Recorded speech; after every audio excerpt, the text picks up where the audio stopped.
મારું નામ વિનોની રોહન સિયાણી છે. હું વિનસ હોસ્પિટલમાં શ્વેતા મેડમને બતાવતી હતી. મારે 9 મહિનાની પ્રેગ્નન્સી જર્ની હતી. મેં એપિડ્યુરલ આપેલી હતી જેના નોર્મલ ડિલિવરીમાં, જેનાથી પેનલેસ ડિલિવરી થઈ જાય છે, જેનાથી ઘણો રાહત મળે છે. કોઈને બી એપિડ્યુરલ લઈ શકે છે અને એ બહુ ફાયદાકારક છે. કોઈને બી કાંઈ બી પ્રોબ્લેમ હોય તો વિનસ હોસ્પિટલમાં જરૂર મુલાકાત કરો.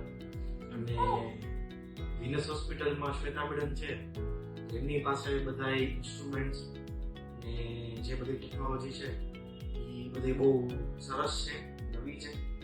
અમુક વાર એવું થતું હોય કે એક્સપિરિયન્સ હોય પણ જૂની ટેકનોલોજીના હિસાબે અમુક ડેટા અમુક ફેચ ન થાય, તો એના હિસાબે બાળક માટે મધર માટે મેડિકેશન વધી જતા હોય છે.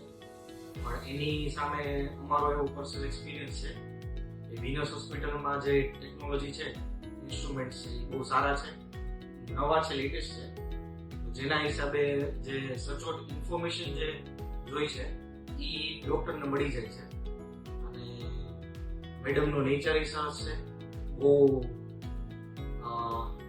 એક્સપિરિયન્સ છે મેડમ, અને અમને કાંઈ વાંધો નથી થ્રુઆઉટ ધ પ્રેગ્નન્સી. એમની જે સલાહ છે, માર્ગદર્શન છે, એ બહુ સરસ. Thank you.